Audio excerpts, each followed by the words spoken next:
अगर तू बोलेगा तो कुछ ही लोग सुनेंगे, पर अगर तेरा बल्ला बोलेगा तो सबको सुनना पड़ेगा। I never left Unacademy terminated me.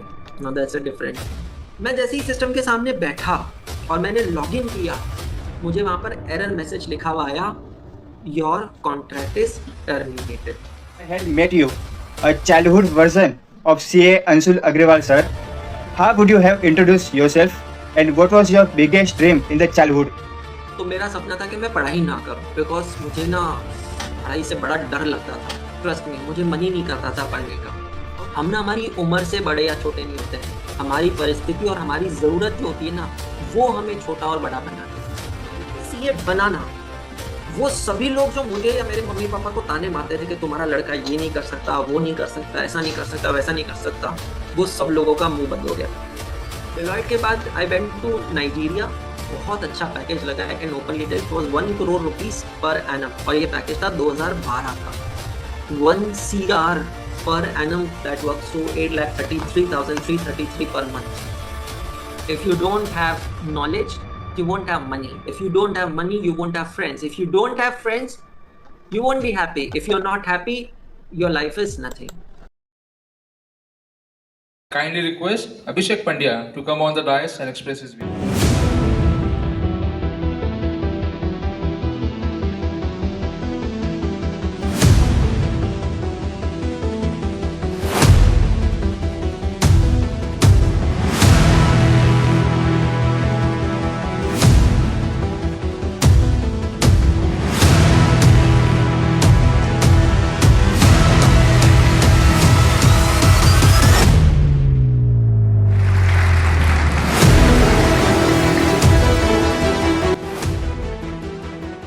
So hello and welcome back to Abyss Arc Bounce Back Series episode number 1.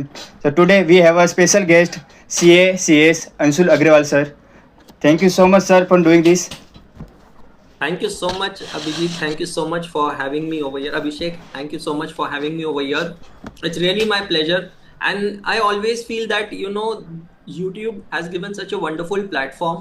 और जब मैं देखता हूँ कि मेरे स्टूडेंट्स या कोई भी स्टूडेंट जब है कुछ नया करते हैं ओवर एंड अबाउट स्टडीज, तो I really feel very good. So my heartfelt best wishes to you. Thank you so much sir. So sir, before we dive into your story, let me ask you a quick question. If I had met you, a childhood version of CA Anshul Agrawal sir, how would you have introduced yourself and what was your biggest dream in the childhood? And today we are meeting here. How would you introduce yourself today? So how I would have introduced to my childhood? Yeah. Okay. तो मैं मेरे childhood को जाकर कहता था, boss मैं वही हूँ जो तू अभी है. सो मैं, ट्रस्ट मी ऑनेस्टली, आज भी मैं वही फील करता हूँ जो मैं चाइल्डहुड में फील करता था. बहुत ज़्यादा कुछ अलग नहीं है सिवाय एक चीज़ के, और वो है फाइनेंशियल कंडीशन. चाइल्डहुड में हम लोग बहुत फाइनेंशियली स्ट्रगल करते थे. तो मैं अपने चाइल्डहुड से ये कहूँगा कि बॉस अपने ड्रीम्स को बचा कर रख, क्योंकि बड़े होने के बाद तेरे सपने पूरे होने वाले हैं. Every dream that you are having, every aspiration that you are having, वो कहीं ना कहीं पूरा होने वाला है. सो मैं अपने चाइल्डहुड से यही चीज़ कहूँगा.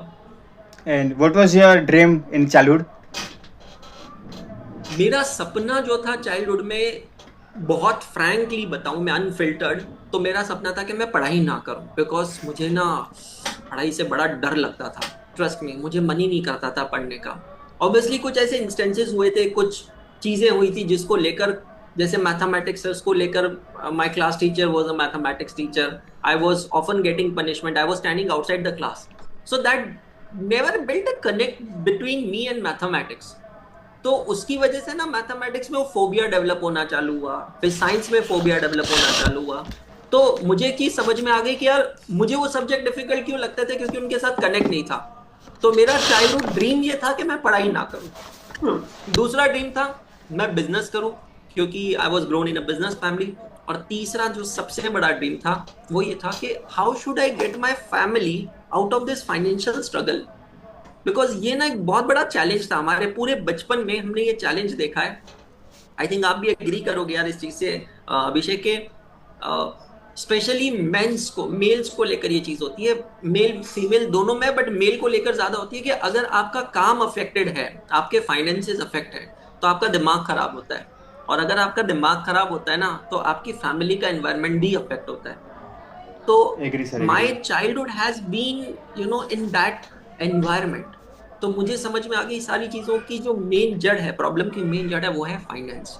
तो मुझे उसको सॉर्ट करना है। फ्रॉम पढ़ने का मन नहीं करता था, ऐसे लाखों लोगों को पढ़ा रहे हो आप। यू कम सो फार।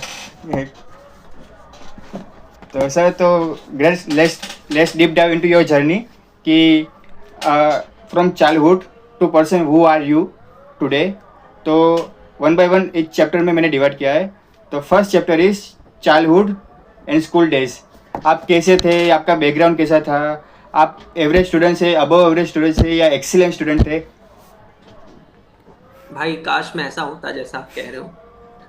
मेरी 10th तक की जर्नी में अगर मैं समरी बताऊं तो 10th तक की जर्नी में मैं एक बैक बेंचर, बहुत ही एवरेज स्टूडेंट, क्लास में रोज डांट खाने वाला, ओकेजनली मार खाने वाला, क्योंकि हमारे समय तो फिजिकली मार भी पड़ती थी।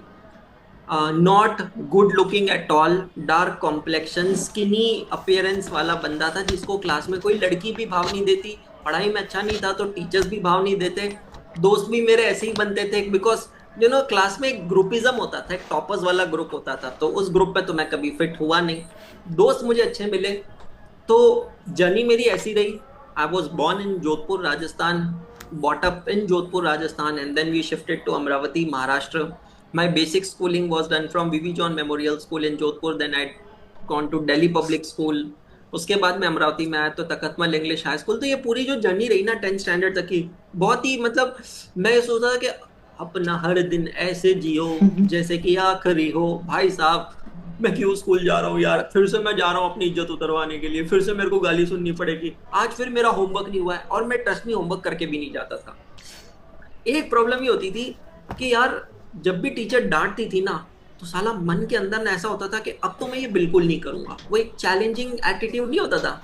जिस चीज के लिए डांट दिया है उस चीज को सुधारने की जगह मैं सोचता था उस चीज को तो मैं हरगिज नहीं करूंगा, करके दिखाओ जो करना है। वो बैकफायर करता था। लेकिन ऑनेस्टली मेरी जो ट्रू डिस्कवरी है ना, वो कुछ लाइफ में 2-3 लाइफ चेंजिंग टीचर्स के वजह से हुई।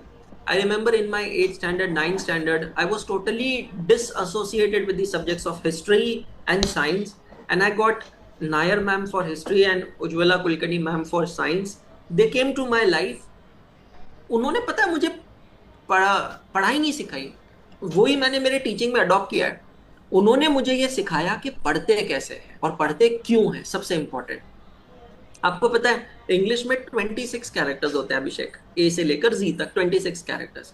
उन्होंने मुझे ये चीज सिखाई कि इन 26 कैरेक्टर्स में से सबसे इंपॉर्टेंट कैरेक्टर होता है डब्ल्यू, बिकॉज डब्ल्यू से बहुत सारे सवाल रेस किए जाते हैं। तो उज्ज्वला कुलकर्णी मैम मुझे स्पेसिफिकली साइंस 2 मतलब केमिस्ट्री पढ़ाती थी, जो मेरे भेजे में बिल्कुल नहीं जाता था, specially those chemical equations and all above, they were very difficult. तो उन्होंने ना मुझे समझाया कि हम ऐसा क्यों करते हैं, हम ऐसा क्यों पढ़ते हैं, किस तरीके से पढ़ते हैं। Same thing goes with history. I was always confused man, why are we studying history. It was only Nair ma'am, she actually first taught me why are we studying, then taught me how to study, और फिर content पढ़ाया। And that brought miraculous changes in my scores. I am telling you, Maharashtra state board में 10th की exam दी थी मैंने 2004 में। 10th में science 1 और साइंस 2 दो पेपर होते हैं 70-75 मार्क के, तो 150 मार्क का पेपर था। यू वोंट बिलीव, मेरे जैसा duffer kid, I got 147 marks in science out of 150 marks, and the entire credit goes to Ujjwala Kulkarni ma'am, because even though she was teaching me only chemistry, but bro, she taught me how to study, which was the basic problem, which actually gave me scores in every subject. Physics में भी score मिला, bio में भी score मिला, just उस एक problem की वजह से। Great sir, great. तो you are coming from the lower middle class family, upper middle class family? तो हमारी लाइफ में ना बहुत टर्बुलेंस रहा। I am from a middle class family, but फिर हम लोग जब महाराष्ट्र शिफ्ट हुए थे राजस्थान से, तो माई पापा have settled up a dry fruit shop in Amravati, taking loans from the entire family. That shop performed miserably bad, and within 11 months we were debt ridden, completely into debt.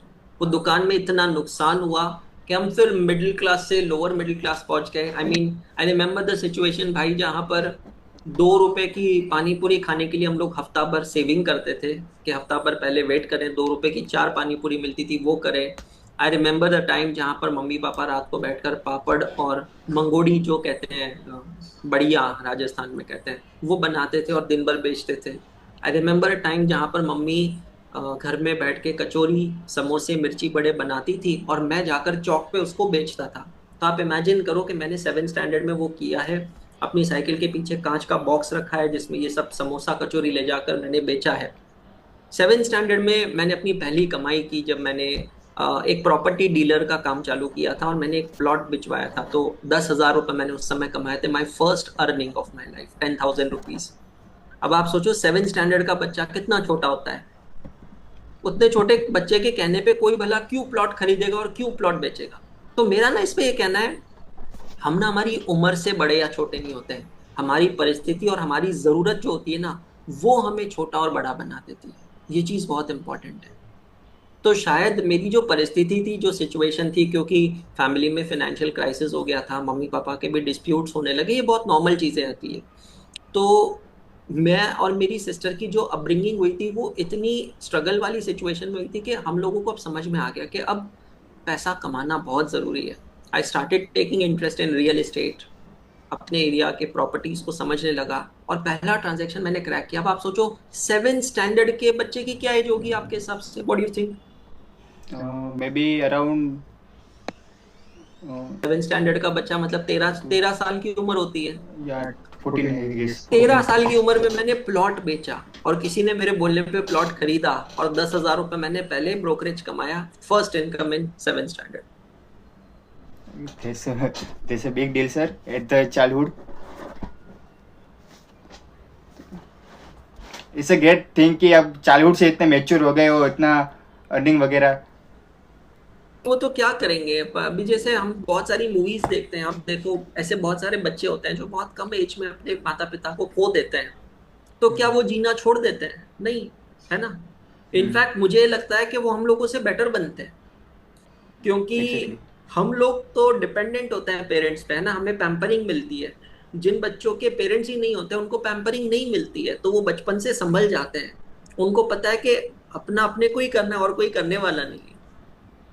Agree sir, agree. तो sir in childhood कोई ऐसा incident हुआ हो जो आज तक आपको याद हो? ये मे बी फनी और मे बी ट्रॉमेटिक। चाइल्डहुड का ऐसा इंसिडेंस जो आज तक याद हो, तो आपको मैंने कहा था कि मैं पढ़ाई में बिल्कुल अच्छा नहीं था, ठीक है।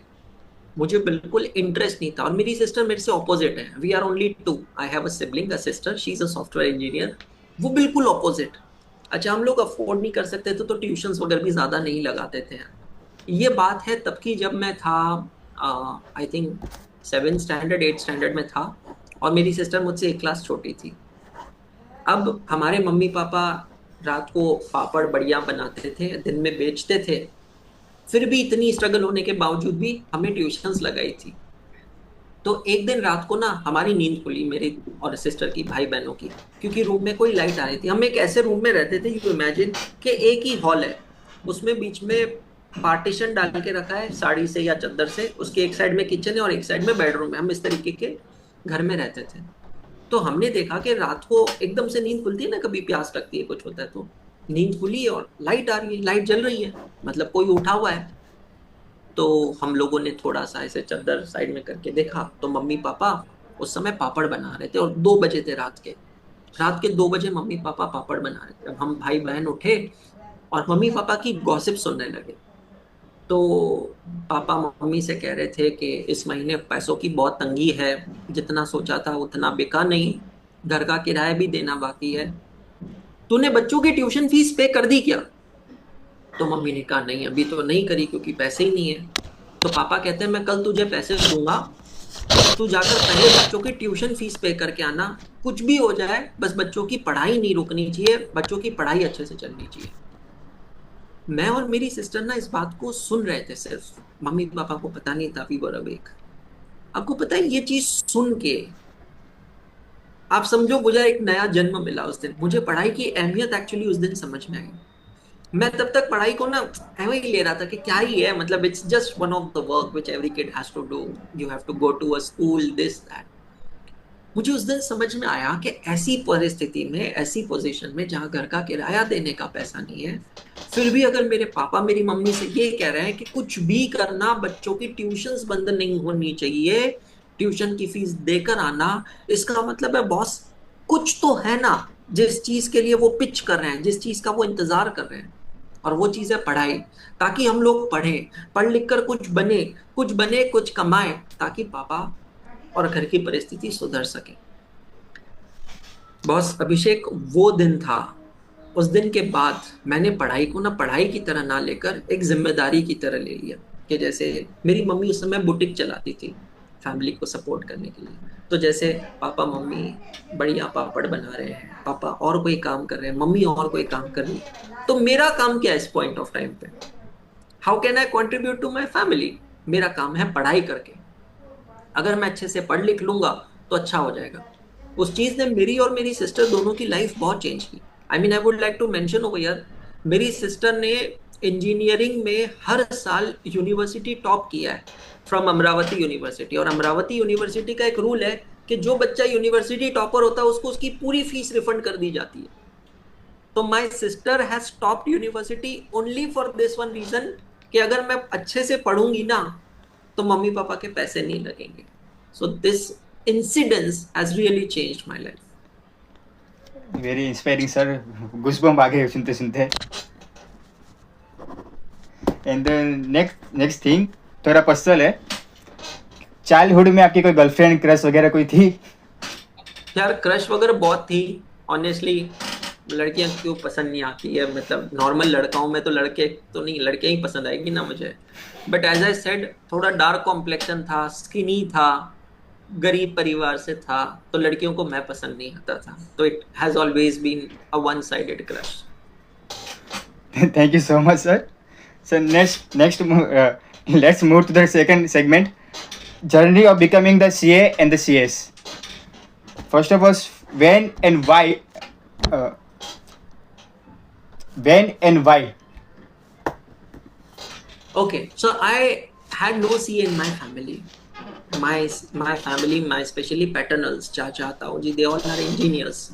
No one CA in family. I had no context about CA, no idea about CA. But I was grown up in a business environment.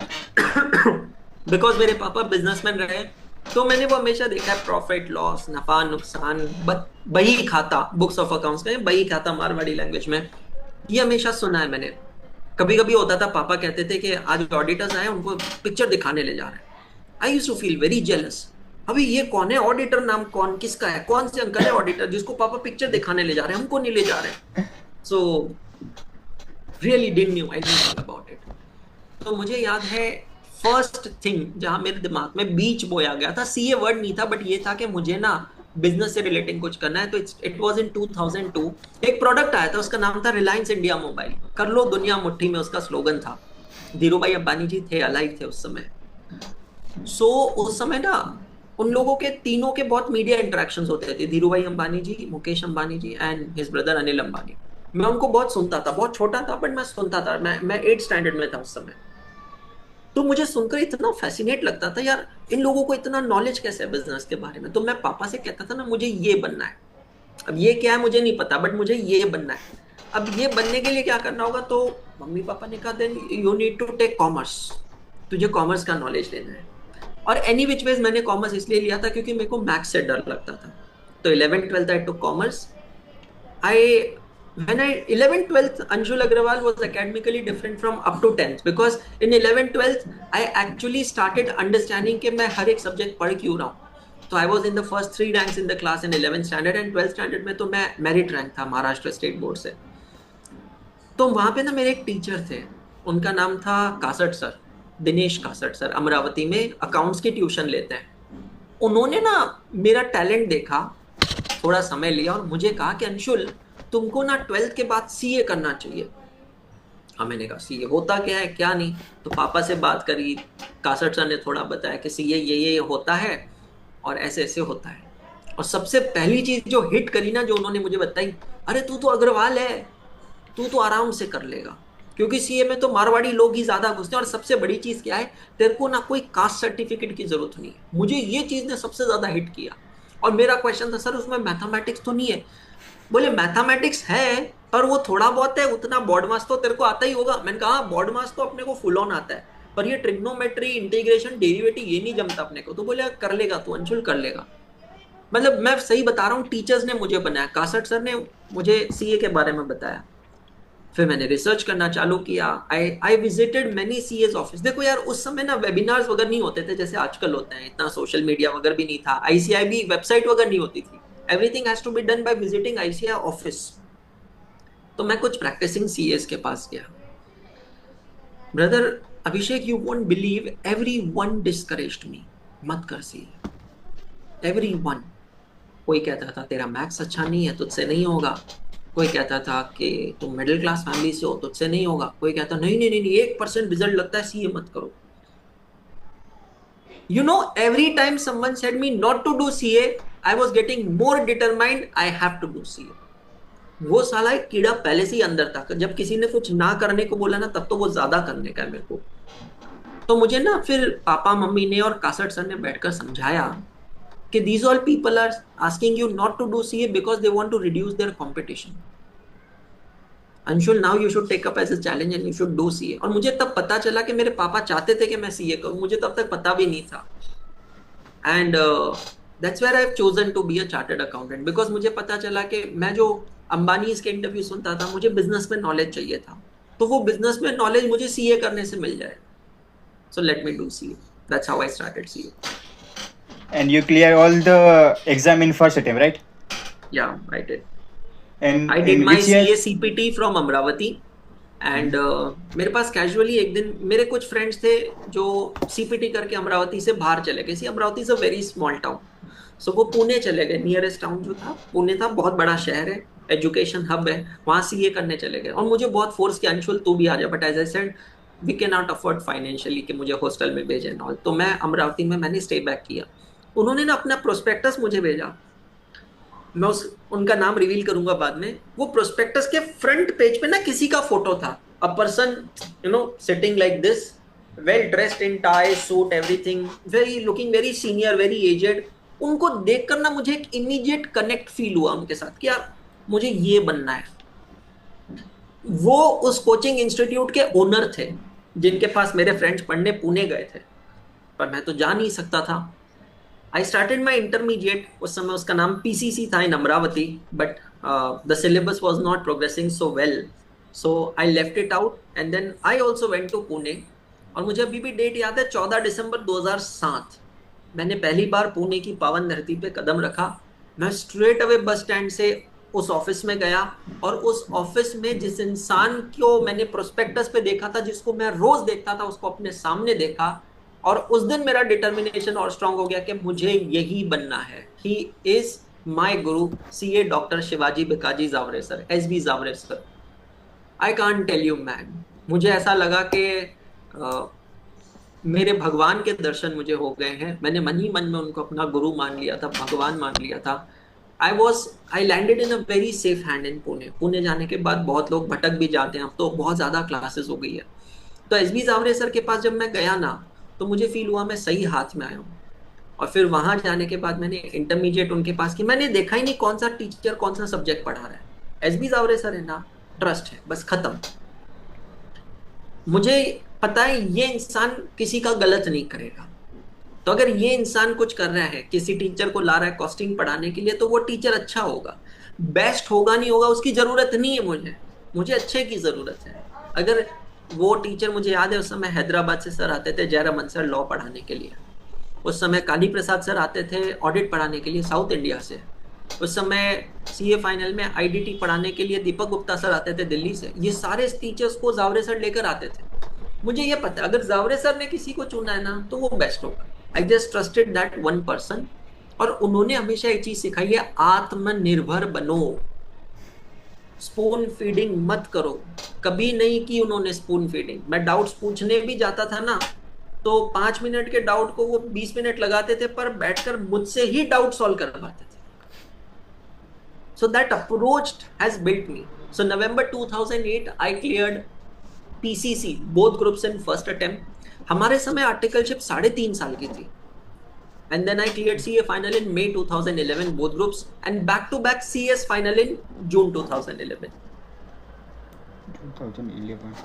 How did you manage CA and CS simultaneously?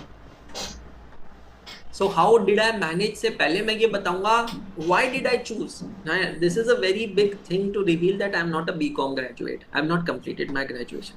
I've done my BCom first year and then I left my college. Now there's a reason to it. So when I came to Pune, as I told on 14 December 2007, I started my articleship. I took transfer from Amravati to Pune, and I started articleship at an office where my boss was CA and CS. मुझे तब तक क्या लगता था ये mutually exclusive है, either you can B CA और you can B CA. तो मुझे ये भी चीज काफी दिनों बाद पता चली. उनके यहाँ मैंने आर्टिकलशिप ज्वाइन कर ली, सब कर लिया. एक दिन उनके डेस्क पे उनका विजिटिंग कार्ड पड़ा था. He was not in office. तो मैंने विजिटिंग कार्ड देखा और उस पे उनका नाम लिखा था CA CS this this this. I was like how is it possible? Is it possible that a person can be CE also, CS also? So I was waiting for him to come to office. When he came back to office, I asked him question immediately. That, sir, how is it possible? He said, yes, it's possible. I had studied extra. I had done extra hard work. And sir, I also want to do it. Can you please guide me? He guided me. Coincidentally, my office was in the walking distance to Institute of Company Secretaries of India's office. So I immediately went on the same afternoon in the lunch timing and I did my registration in CES Foundation. I was very well eligible for direct entry, but I said no, I will not go by direct entry route. Let me go from basics. I actually compared, abhi I'll tell you, it was so nice. You know, most of the syllabus of CA and CS is common. For some selective subjects, especially like taxation, accounting, company law, in fact company law तो वो हमसे बहुत ज़्यादा advance पढ़ते हैं. तो मैंने ये देखा कि अगर मैं दोनों एक साथ करता हूँ तो मुझे एक का बेनिफिट दूसरे में और दूसरे का बेनिफिट एक में मिलेगा. तो मैंने क्या कहा, मैंने कहा देखो मैं एक्स्ट्रा क्लासेस नहीं लगा सकता, ना ही पैसा है ना ही टाइम है. तो अगर मुझे CS करना है तो मुझे खुद से ही करना है. और खुद से कैसे करना है, कुछ चीज़ें मैं छोड़ रहा था. ऑनेस्टली CA के अंदर मैं ऑप्शनल स्टडीज़ कर रहा था. जैसे मुझे याद है हमारा एक पेपर था, उसके अंदर था इंटरप्रिटेशन ऑफ स्टैट्यूट्स लॉ में. ओ भाई साहब, मेरे दिमाग में नहीं घुसता था. In spite of so many multiple efforts मैं समझ ही नहीं पा रहा था ये कहानी क्या है. बट जब मैंने देखा कि ये सेम चीज CS में भी है तो मेरे माइंड ने पता है मुझे एक आंसर दिया कि Anshul, if you leave it तेरा डबल लॉस होगा. CA में भी लॉस होगा, CS में भी लॉस होगा. But if you do it once तेरा डबल फायदा होगा, एक का दो मिलेगा. तो मैंने कहा लेट्स डू इट. तो मैंने क्या किया, अभी I started identifying such things which are common. And specially मैं बता रहा हूँ, मेरा my knowledge in company law is very good and the entire credit goes to CS. Because वहाँ इतना डीप में पढ़ते हैं ना. जैसे हम लोग अभी भी CA फाइनल में डायरेक्टर्स और वाइंडिंग अप के सेक्शंस पढ़ते हैं. अभी आप स्पॉम में पढ़ते हो, पहले जब लॉ में होता था तो फाइनल में पढ़ते थे. लेकिन डायरेक्टर और वाइंडिंग अप के सेक्शंस हमने CS के एग्जीक्यूटिव मतलब इंटरमीडिएट लेवल में ही पढ़ लिया था. तो that help me in CA final.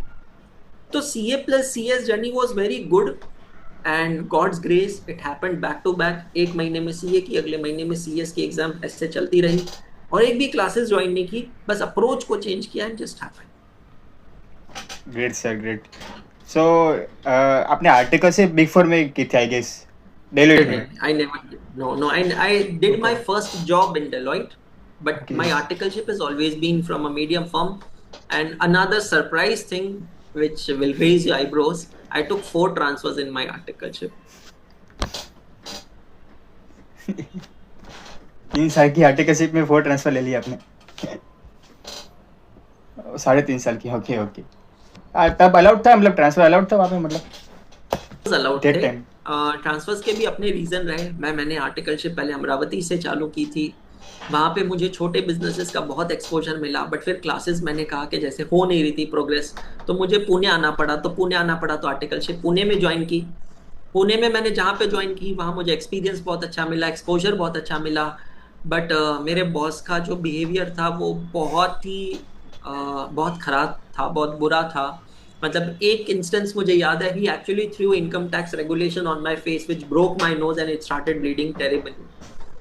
तो टॉन्ट्स मारना, कमेंट्स मारना बहुत ज्यादा होता था। तो मैं एग्जैक्ट 365 दिन वहां था, 366 day I took transfer from there. मैं वहां पे इतना ट्रॉमेटाइज हो गया था ना कि मुझे 4 महीने लगे उससे रिकवर होने में। तो वो 4 महीने के लिए मैंने डमी आर्टिकलशिप की थी, अपने एक रिलेटिव के पास रजिस्टर किया था ताकि मेरा फाइनल का अटेम्प्ट पोस्टपोन ना हो। पर वो 4 महीने मैंने डमी आर्टिकलशिप की। बहुत रिस्पेक्ट है उन सर के लिए मन में, नाम नहीं लूंगा मैं। बहुत कुछ सिखाया उन्होंने, अच्छा स्टाइपेंड भी दिया आपने। लेकिन जो बिहेवियर उन्होंने किया ना, मतलब मुझे याद है हर रोज हम किसी से भी मिलते हैं तो हम ऑफिस में कहते हैं गुड मॉर्निंग, और मैं पहला स्टेटमेंट सुनता था, तू कभी सीए होणार नहीं। मराठी में बोलते थे, हिंदी में इसका मतलब है तू कभी सीए नहीं बनेगा। मैं डेली ये स्टेटमेंट सुनता था, और उसका एक ही रीजन था, उनको क्लासेस से चिढ़ थी, और मैं अपनी हर क्लासेस रेगुलरली करता था। तो उस चीज से वो बहुत ज्यादा चिढ़ते थे। 4 महीने मैंने लिया, खुद को मेंटली स्टेबल बनाया। उसके बाद फिर मैंने एक ऐसी जगह आर्टिकलशिप की जहाँ से मैंने कंप्लीट किया। LR Agrawal and company Pune में है। बहुत अच्छे सर हैं। इनफैक्ट कुछ महीनों पहले वो मेरे घर पे आए थे इंदौर मुझसे मिलने के लिए स्पेशली। अब आप सोचिए, एक आर्टिकल और एक सीए का रिलेशन ऐसा हो सकता है? नहीं। Is moreover like a father figure to me. So I did 4 transfers and every person taught me something new. हर एक से कुछ नया सीखा मैंने। और हमारे समय सिस्टम अलग था भाई। 3.5 साल की आर्टिकलशिप के बाद सीए फाइनल का अटेम्प्ट दे सकते थे। अभी जो सिस्टम है अभी वैसा नहीं है। अभी क्या है, 2 साल की आर्टिकलशिप करो, 6 महीने का स्टडी ब्रेक लो, और फिर सीए फाइनल का अटेम्प्ट दे सकते हैं। That was the longest period. अभी का स्ट्रक्चर होता तो मैं 1.5 साल जल्दी सीए बन जाता था। Nice nice sir. तो let's move to the next segment, life before and after CA, क्या क्या चेंज हुआ? यार बहुत सारी चीजें चेंज हुई। सबसे पहली चीज जो है ना, वो है उन सब लोगों का मुंह बंद हो गया जो आपको ताने मारते थे। It was a tight slap on their face, because एक मूवी आई थी ना बीच में, अजहर नाम की, मोहम्मद अजहरुद्दीन की लाइफ पे। उस मूवी के अंदर ऐसा दिखाते हैं कि मोहम्मद अजहरुद्दीन हैदराबाद की गलियों में क्रिकेट खेल रहे होते हैं, और लोग उन्हें क्रिटिसाइज कर रहे होते हैं, तो वो लोगों के ऊपर चिल्ला रहे होते हैं। एक बच्चा है ना, चिल्ला रहा होता है। तो अजहरुद्दीन के दादाजी कहते हैं, हैदराबादी स्टाइल में बोल के बताता हूँ, अगर तू बोलेगा तो कुछ ही लोग सुनेंगे, पर अगर तेरा बल्ला बोलेगा तो सबको सुनना पड़ेगा। वो लाइन ना दिमाग में चिपक गई है, और मैंने उससे अपनी एक चीज बना ली है, performance speaks louder than voice. ये बात फैक्ट है। जिस दिन सीए बनाना, वो सभी लोग जो मुझे या मेरे मम्मी पापा को ताने मारते थे कि तुम्हारा लड़का ये नहीं कर सकता, वो नहीं कर सकता, ऐसा नहीं कर सकता, वैसा नहीं कर सकता, वो सब लोगों का मुंह बंद हो गया।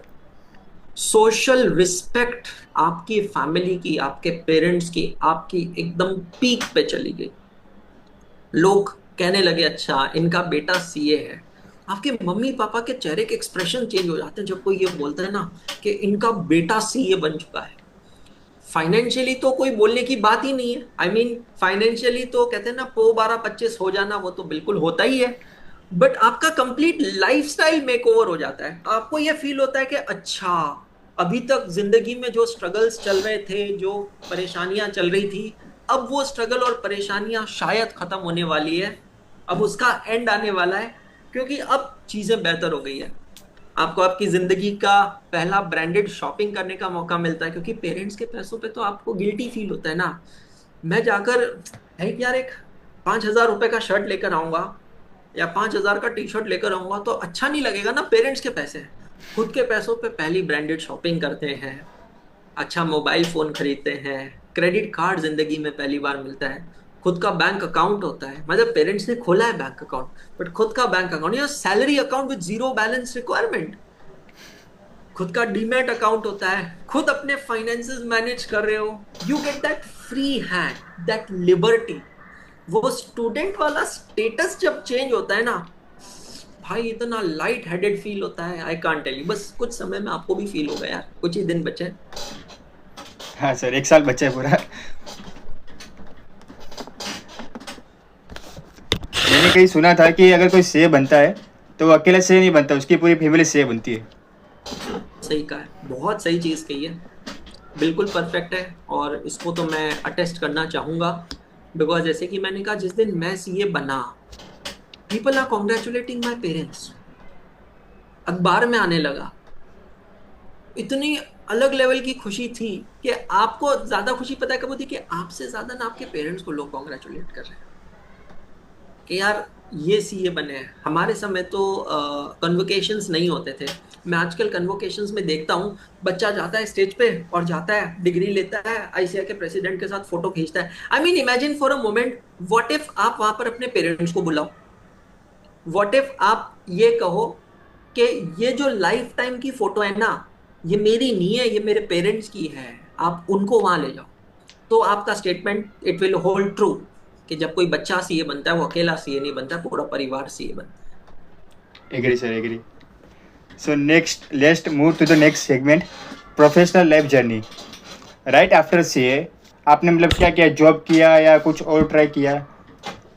So right after my CA, I did my very first job with Deloitte Haskins and Sells as an assistant manager in statutory department at Pune. My date of joining and the last day was same. I worked there exactly for 1 year. It was a fantabulous experience to work at Deloitte. I never been at Big Four. I never wanted to be there at Big Four. My life took me there at Big Four. I've learned a lot. I mean, throughout my articleship, I've worked in the mid-sized firm. I actually got to know what is the difference between a mid-sized firm and what's the difference in Big Four. And what really takes to be a Big Four.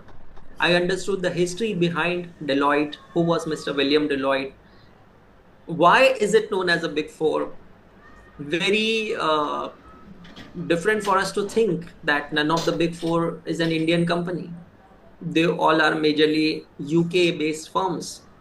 So एक मन में thought भी आता है, मुझे तो पहले से प्रैक्टिस नहीं करना था, बट एक थॉट आता है कि if I would have intended to do practice, तो क्या हम हमारे हिंदुस्तान का कोई बिग फोर नहीं बना सकते? हमारे देश का कोई बिग फोर हो, हमारे देश की कोई फर्म हो जिसकी ब्रांचेस लंदन में हो, अमेरिका में, न्यूयॉर्क में हो, क्यों नहीं ऐसा हो सकता है? बट बहुत चीज़ें सीखी, प्रोफेशनलिज्म सीखा, पैसा बहुत कमाया, नाम बहुत कमाया। I did diploma in IFRS from ACCA. When I earned money in Big Four, I started learning my investing. So the first job is like your first girlfriend. You'll never forget her. इतना personal.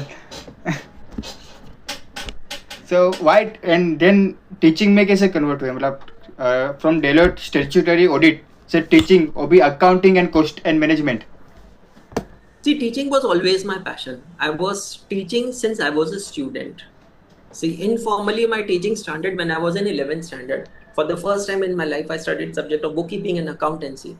I don't know, somehow, maybe genes of my mother. My mother was very good in accounts. So, I was understanding accounts very quickly. So, I used to explain it to my friends over call or in person. मैं सिखाता था, explain करता था। तो मेरे friends मुझे हमेशा कहते थे कि यार तू बहुत सही समझाता है, टीचर का समझाया समझ में नहीं आता, तेरा समझ में आता है। यही चीज़ रेप्लिकेट होती रही जब मैं सीए सीपीटी कर रहा था, इंटरमीडिएट कर रहा था। तो एक स्मॉल ग्रुप ऑफ फ्रेंड्स को लेकर बैठकर कभी बाइक्स वगैरह पर बैठकर मैं समझाता था और उनको इमीडिएटली समझ में आता था। My friends were the first one to tell me that Anshul you can be and you should be a teacher. Then my friends mothers जो सुना करती थी ये बात कि मैं जब एक्सप्लेन करता हूं, तो वो सेकंड पर्सन थे जिन्होंने मुझे कहा you should be a teacher. और फिर जावरे सर जिनको देखकर मुझे इंस्पिरेशन मिली कि हाँ यार मुझे टीचर बनना चाहिए। तो मैंने डेलॉयट सिर्फ इसलिए ज्वाइन किया था, या मैंने डेलॉयट के बाद I went abroad also to do job. वो सारे असाइनमेंट्स मैंने सिर्फ इसलिए किए बिकॉज मैं चाहता था कि मैं एक बार ना फाइनेंशियली स्टेबल हो जाऊं, मेरी फैमिली को फाइनेंशियली स्टेबल कर दूं। हम लोग तभी भी फाइनेंशियली स्ट्रगल कर रहे थे, नॉट पहले की तरह नहीं, थोड़ा बेटर था but still we were struggling. हम लोग डेट में थे, कर्ज में थे। तो मुझे लगा कि देखो टीचिंग में ना एकदम से पैसा नहीं मिलता है, ना पहले मिलता था ना आज मिलता है। And it's not just about teaching bro, anything you do. जैसे अभी आप कंटेंट क्रिएशन में हो तो आपको क्या डे वन से आपको पैसा मिलने लग जाएगा? नहीं मिलेगा ना, it will take some time, है ना। It's like planting a tree. तो मुझे पता था मुझे डे वन से पैसा नहीं मिलेगा, तो डे वन से पैसा मुझे एक ही जगह मिलेगा, वो है नौकरी करने में। क्योंकि जब आप किसी के यहाँ नौकरी करते हो ना, आपको एक दिन से पहले दिन से पगार मिलना चालू हो जाती है। तो मैंने कहा यार मुझे थोड़ा कमाने दो, फैमिली को स्टेबल करने दो।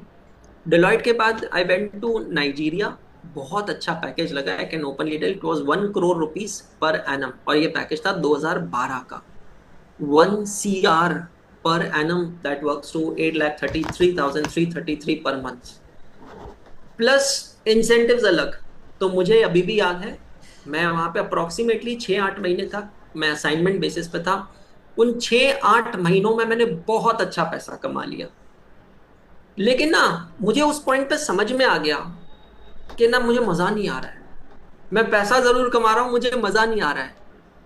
तो one one day my sir, Jaware sir, called me and asked me, मेरी आवाज सुनकर पहचान गए कि Anshul, you are not happy. मैंने कहा नहीं sir, I am not happy.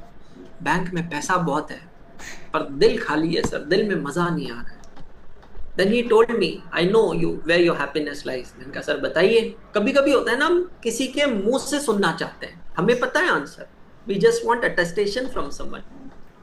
उनका कहना, Anshul, I have observed you since your academic life. You are more of a public speaking people. You like to be among the people. Your true happiness lies in teaching. And it immediately clicked. Yes, I completed my assignment. I came back to India permanently. And I was about to get married. Today is my wedding anniversary. So I Congratulations, was sir. about to get, thank you so much. I was about to get married. And that point of time, I decided I'll start teaching. Where you imagine, मैं करीबन उस समय 10 लाख 12 लाख रुपए महीना कमा रहा था, और मेरी टीचिंग की सैलरी थी 60,000 रुपीज पर मंथ। तो वो मेरे लिए बहुत बड़ा डिसीजन था कि मैं फाइनेंशियली 12 लाख रुपए से 60,000 रुपए महीने पे आ रहा हूँ। बट मैंने वो डिसीजन लिया बिकॉज मेरी लाइफ में मैंने वो पॉइंट देखा where even money is also not an exception to the law of diminishing marginal utility. Great, sir. Great, sir. And you directly went to the Unacademy for teaching. No, so I started teaching formally. I after returning India, मैंने जिस academy से पढ़ाई की थी, Jawares professional academy private limited, Pune में एक academy थी पहले, वहीं पे मैंने पढ़ाना चालू किया था एज अ टीचर। मैंने एक सेपरेट ब्रांच सेटअप की थी, पुणे की एक सिस्टर सिटी, उसका नाम है पिंपरी चिंचवड़। तो वहां पर एक सेपरेट ब्रांच मैंने सेटअप की थी। ये बात है 2013 की। मेरी शादी हो गई, my wife also join with me, she is also CACS, she is also started teaching with me at Jawares. We both were full time completely involve at जावरेस।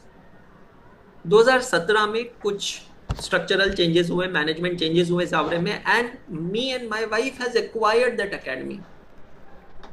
जिस एकेडमी में मैं पढ़ता था, आप सोचिए, वो एकेडमी को मैंने अक्वायर कर लिया, खरीद लिया 2017-18 में, और फिर मैं उसको चलाने लगा। बहुत अच्छी चल रही थी, बहुत बढ़िया चल रही थी। And then this COVID came. So we actually started online teaching in the year 2019. Maybe you consider around 8 to 9 months before COVID happened. आइडिया नहीं था कोविड का, but online we felt that it is the need of an hour. तो YouTube channel बनाया, मेरी classes चलती थी लुधियाना वगैरह ऐसे कई जगह पर, वर्चुअल सेंटर्स चलते थे मेरे, और मेरी कॉस्टिंग एडवांस अकाउंटिंग की क्लासेस चलती थी। I was into management, my wife was into management. Pune में हम 2 सेंटर्स देखते थे, but then this COVID happened and then Unacademy came into picture. An academy was looking for someone who can build CA for them. They didn't have CA that time. So they watched my YouTube lectures, they watched everything, they saw, they researched about me, they got to know that yes, I am an academician, I'm having an academy, the entire team, everything. So kind of a soft acquisition it was that point of time. They asked me to join an academy, to build CA at an academy. I had to hire, I had to select, find all the teachers. I have to make up the courses, the fee structure, promotions, YouTube, everything. My YouTube channel I've given to an academy. And that's how the journey of an academy CA started from 1st June 2020. 1 जून 2020 हम सिर्फ 3 teachers higher हुए थे, तीनों अलग अलग के लिए, एक फाउंडेशन, एक इंटर और एक फाइनल के लिए। वो आप समझ लीजिए 10 दिनों के अंदर मुझे पूरे CA कैटेगरी का लीडर बना दिया गया। Looking at my performance, my pedagogy, my videos, my followership and leadership more over. दोस्त आप बिलीव करोगे, हमने जून 2020 में अनअकैडमी CA चालू किया था, दिसंबर 2020 में अनअकैडमी CA इंडिया का CA का नंबर 1 यूट्यूब चैनल बन गया था, सबसे ज्यादा देखे जाने वाला हाईएस्ट नंबर ऑफ व्यूज वाला यूट्यूब चैनल बन गया था। So success story of Unacademy CA is absolutely amazing. 2021 we did amazing revenue. 2022 हमने ऐसा रेवेन्यू किया, I am sure I can't disclose over here, but ऐसा रेवेन्यू किया जो कोई सोच नहीं सकता था। मेरे लिए सबसे बड़ी एक्नॉलेजमेंट और रिकॉग्निशन ये थी जब मैंने अनअकैडमी ज्वाइन किया तो मैं देखता था यार, people are always talking about UPSC, JEE, NEET, that's all, banking, railways, CA का कोई अस्तित्व ही नहीं था।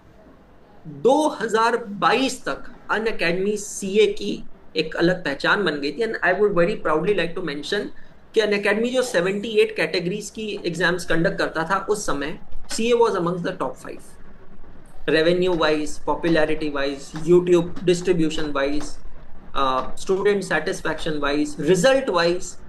On 1st January 2022, New Year's, I was made officially director of Unacademy CA, and my scope was expanded.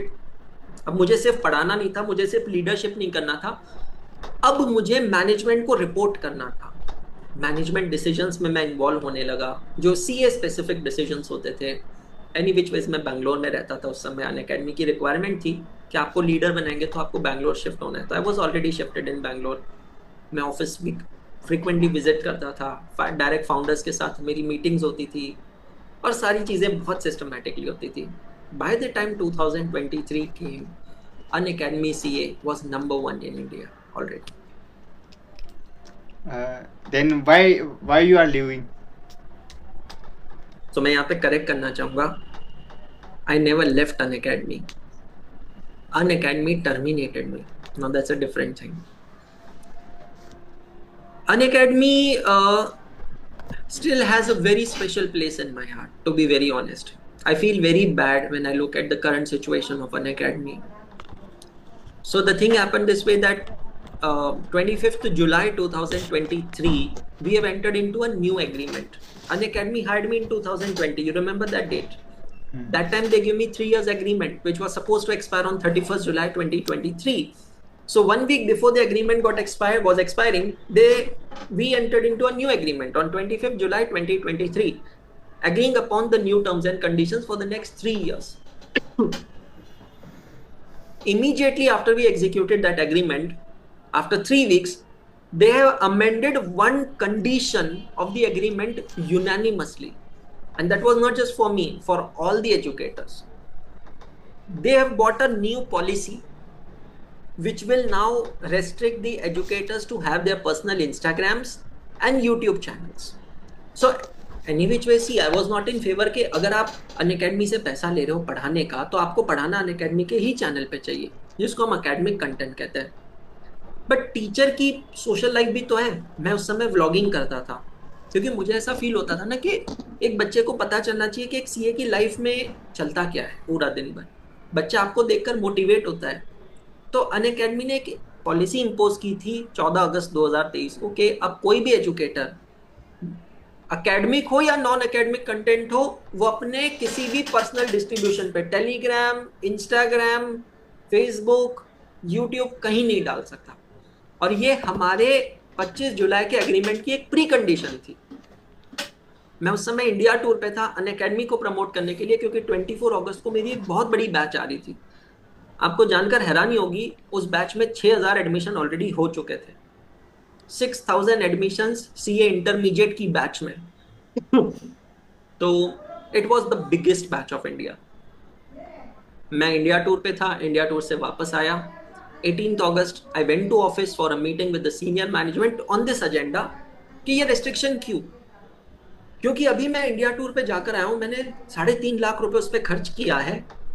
मैंने बहुत सारा content capture किया है कि बच्चों का फीडबैक क्या है, पेरेंट्स से मैं मिला हूँ, वो कंटेंट में डाल रहा हूँ सोशल मीडिया पे, यूट्यूब पे, इंस्टाग्राम पे। और मैंने तो ये भी बोला, आप एक काम करो ना, मेरा यूट्यूब चैनल आप रख लो, but let me put the content over it. वहां उन्होंने साफ मना कर दिया, उन्होंने कहा नहीं, हम नहीं करेंगे। और फिर कुछ डिस्कशंस हुए, टर्मिनेशन की तो कहीं बात ही नहीं थी। तो मुझे फाउंडर ने कहा, मिस्टर रोमन सैनी ने कहा कि अंशुल आप घर पे जाओ, आराम से जाओ, अपन इसको बाद में डिस्कस करते हैं। कुछ 3 बजे थे उस समय। मेरी 4 बजे क्लास थी सीए फाउंडेशन की, 18 अगस्त 2023 की बात कर रहा हूँ। मैं घर पे पहुंचा 3:20 पे, और मैं 3:30 बजे मेरे सिस्टम के सामने बैठा, क्योंकि मेरी आदत थी क्लास से आधा घंटा पहले मैं सिस्टम के सामने बैठता हूँ नोट्स वगैरह अरेंज करने के लिए। मैं जैसे ही सिस्टम के सामने बैठा और मैंने लॉगिन किया, मुझे वहां पर एरर मैसेज लिखा हुआ आया, योर कॉन्ट्रैक्ट इज टर्मिनेटेड। मुझे नया चैप्टर चालू करना था भाई। अगर आपको याद हो ना, फाउंडेशन में पहले एक चैप्टर था कंसाइनमेंट अकाउंट्स, मुझे वो चैप्टर चालू करना था उस दिन 4 बजे। मेरी फाउंडेशन की बैच में, मैं आपको बता रहा हूँ, नो एग्जैजरेशन एट ऑल, सारी चीजें प्रूवन है। फाउंडेशन की बैच में तकरीबन 3,800 बच्चे थे, मेरे लाइव देखने के लिए बैठते थे, 3,800 स्टूडेंट्स। बच्चों ने देखा मेरे प्रोफाइल पे लिखा हुआ है एक्स एजुकेटर। तो मैंने क्या किया, मैंने मेरे ऑफिस में जो मेरा पॉइंट ऑफ कांटेक्ट था, पीओसी था, उसको कॉल किया, भाई चल क्या रहा है। तो उसने ना मुझे कहा कि sir, things went haywire after you left office, the founder terminated you. इसका मतलब है जब मैं ऑफिस से निकला, ऑफिस में कुछ बैक डिस्कशन हुआ, मुझे तो फाउंडर ने क्या कहा था कि आप रुक जाओ, शांत रहो, कोई प्रॉब्लम नहीं है, इसको सॉल्व कर लेंगे। वो को फाउंडर थे, पर फाउंडर ने तब तक मुझे ऑलरेडी टर्मिनेट कर दिया था। अब आप मुझे बताओ, मैंने अनअकैडमी छोड़ा या अनअकैडमी ने मुझे निकाला? You give me the answer. Exactly. Contract act पढ़ा है आपने? कॉन्ट्रैक्ट एक्ट में एक प्रोविजन पढ़ी है आपने? अगर आप किसी को उसकी सर्विस डिस्चार्ज करने से रोकते हो, contract to restrain of discharging the service, it is a wide contract. समझ में आ रहा है? पढ़ा है आपने? आप किसी को उसकी सर्विस, मैं कैसे क्लास लूंगा बच्चों की अगर आप मुझे सॉफ्टवेयर का एक्सेस नहीं देंगे? आपने क्या दिखा दिया स्क्रीन पे कि मैं एक्स एजुकेटर हूं, फिर क्या था? 4 बजे की क्लास नहीं लगी, 3,800 बच्चे परेशान, they started calling on Unacademy customer care. वहां से कोई सुनवाई करने वाला है ही नहीं। मैंने फाउंडर को मैसेज डाला, सबको डाला, मेरे को कोई रिप्लाई नहीं कर रहा। बच्चों ने बहुत बवाल मचाया, बहुत बवाल मचाया, परेशान कर दिया अनअकैडमी के कस्टमर केयर को। उसी दिन 18 अगस्त 2023 शाम को 7:28 पे अनअकैडमी ने एक मास ईमेल शूट किया 1,00,000 बच्चों को। सीए के 1,00,000 बच्चे थे अनअकैडमी। मेल पता है क्या शूट किया? Anshul Agrawal is no longer part of Unacademy. आप मुझे बताओ, मैंने अनअकैडमी छोड़ा या उन्होंने मुझे निकाला? 7:28 पे उनका मेल आया, मुझे भी शॉक लगा। फिर मैंने एक स्टेटमेंट दिया, रिटर्न स्टेटमेंट इंस्टाग्राम पे डाला कि I am no longer associated with that. मैंने कुछ गलत नहीं बोला, कुछ बुरा नहीं बोला, मैं पूरी तरह हिल गया था, पूरी तरह शेक हो गया था। आप सोचो ना कि आप एक बहुत अच्छी वेल इस्टेब्लिश्ड जॉब पे हो, आपका काम चल रहा है, आपने उस कंपनी को, उस कैटेगरी को शुरुआत से बिल्ड किया और आपको निकाल दिया जाता है। मुझे चिंता थी उन 6,000 बच्चों की जिनकी बैच 24 अगस्त से चालू होने वाली थी, उन 3,800 की बैच बच्चों की जो मुझे लाइव देख रहे थे, और उसके अलावा हजारों बच्चे मुझे रिकॉर्डेड देख रहे थे। मतलब अगर मैं कह रहा हूं कि फाउंडेशन में 3,800 बच्चे लाइव देखते थे, तो अभिषेक ये भी समझो करीबन 12,000 बच्चे मुझे रिकॉर्डेड देखते थे, क्योंकि रिकॉर्डेड देखने वालों का नंबर बहुत ज्यादा था लाइव के कंपैरिजन से। मैंने 2 दिन लिए, 2 दिन बाद मैं यूट्यूब पे लाइव आया, मैंने अपना स्टैंड रखा। मैंने फिर भी किसी के लिए कुछ गलत नहीं कहा, कोई डिफेमेटरी डेरोगेटरी रिमार्क नहीं दिया। बस बच्चों से कहा कि मैं पढ़ाना नहीं छोड़ रहा हूँ, पर मैं अब किसी और प्लेटफॉर्म पे पढ़ाऊंगा। And that is exactly where I made my platform, Ekagrata CA. Unacademy still holds a very good place in my heart, trust me. और आज जब मैं देखता हूँ कि कंपनी की वैल्यूएशन इतनी डाउन है, कंपनी इतना स्ट्रगल कर रही है, सीए तो उनका ऑलमोस्ट खत्म जैसा हुआ है, मुझे बहुत बुरा लगता है। मुझे लगता है कि अगर उस समय फाउंडर ने ईगो नहीं रखा होता था ना, तो मेरा भी नुकसान नहीं होता था, उनका भी नहीं होता था, कंपनी का भी नहीं होता था, बच्चों का भी नहीं होता था। क्योंकि मैंने तो बचपन से एक ही चीज सीखी है, धंधे में किसी तरीके का ईगो नहीं होता है, और जिधर ईगो होता है उधर धंधा नहीं होता। So if he would have been a true entrepreneur, he should have set aside his ego. क्योंकि मेरा तो फाउंडर के साथ डिस्कशन ही नहीं हुआ था 18 अगस्त को, मेरा डिस्कशन उनके नीचे के चमचों के साथ हुआ था। अब चमचों के सुनने के बेसिस पे, कान भरने के बेसिस पे अगर वो ये डिसीजन लेते हैं कि उनको मुझे टर्मिनेट करना है, तो गो अहेड। तो फिर आप क्या कर सकते हो? फिर अगर आप सिर्फ हर्ड मेंटालिटी की बेसिस पे जा रहे हो तो आप कैसे लीडर हो? ये तो सोचने वाली बात है। आई स्टिल फील, मतलब मुझे ऐसा लगता है कि देखो यार, मैंने एकाग्रता से ये बनाया, बहुत अच्छा एक्सपीरियंस रहा, खुद की एकेडमी बनाई वो भी बाद में एक्वायर हो गया, बहुत लंबी स्टोरी है, पॉसिबली एक पॉडकास्ट में कवर ना हो पाए। बट मैं एक चीज कहना चाहूंगा, मेरी लाइफ के बेस्ट डेज अगर आप पूछोगे ना, देवर अन अकेडमी डेज। आज भी अगर आप मुझसे पूछोगे, having given choice, sir do you wish to go back to Unacademy, I will say answer is yes. But the point is, अब पहले जैसे हालात नहीं रहे। मैं एन अकेडमी में फिर से बता रहा हूँ, सिर्फ पैसों के लिए काम नहीं करता था। I earned much more money after Unacademy than while being at an academy, but work satisfaction was at peak at an academy. I feel very bad, जिसको आपने देखा है इतना, आई थिंक आपने देखा होगा यार, इंडिया में एक ही नाम चलता था, अन अकेडमी। और मुझे सबसे अच्छी चीज पता है अभिषेक क्या लगी? उस समय में, उस दौर में हमने सीए इंडस्ट्री को मल्टीप्लाई किया है। हमने किसी कॉम्पिटिटर के बच्चे नहीं तोड़े, बल्कि ऐसे बच्चों को सीए करने पे मजबूर किया है विच otherwise would have not done CA at all. हमने बच्चों को मोटिवेट किया है, हमने बच्चों को एजुकेट किया है, हमने वेबिनार्स कंडक्ट किए ज्यादा से ज्यादा। ये डिस्काउंट कोड बांटकर, फ्रीबीज बांटकर हमने एडमिशंस नहीं लिए थे। Admissions were taken on the basis of the intellect, के बच्चे को एजुकेट करो, इंटेलिजेंस दो और उसको डिसीजन लेने दो। But things have changed. Okay, so it was a great journey. So let's move to the Josh Talk experience. Yesterday I saw your Josh Talk video. It was so inspiring. तो उसके पीछे की कहानी क्या थी sir? सो यार वही चीज होती है, देखो जब आप अपनी लाइफ के एकदम पीक पे होते हो ना, तो lot of people observe you, people like to reach out to you. मुझे आज भी याद है कि इन दैट पीरियड मेरे पास बहुत सारे नए टीचर्स के मैसेजेस आते थे कि अंशुल सर बस आपके साथ एक रील बनानी है, एक कोलैब रील बनानी है। आज वो इंडिया में बहुत बड़े टीचर्स हैं, I don't like to take names. आज वो इंडिया में बहुत बड़े टीचर्स हैं। तब उन्होंने शुरुआत की थी, ना उस समय कोई पैसा चार्ज करते थे, ना उस समय कोई एटीट्यूड दिखाते थे, ना का कंसेप्ट ही नहीं था। हर एक को हाँ, किसी को भी हाँ। किसी टीचर ने बोला है सर मैं पुणे में यही अकेडमी में अभी नया नया टीचर हूँ, लॉ पढ़ाना चालू किया है सर, आपके साथ एक रील बनाना है। मुझे पता है वो मेरे साथ रील क्यों बना रहा है, क्योंकि फाउंडेशन में मुझे इंडिया में सबसे ज्यादा बच्चा देख रहा है। उसका इंटरेस्ट क्या लग रहा है कि अच्छा इसको फाउंडेशन में बच्चा देख रहा है तो मेरा प्रेजेंस बढ़े। बट मैंने क्या कहा, ना का कंसेप्ट नहीं था। जोश talk was something which I was consuming in 2020-21 lockdown के समय। मैं वो वीडियोस देखता था, बड़े इंस्पायरिंग वीडियोस बनते थे।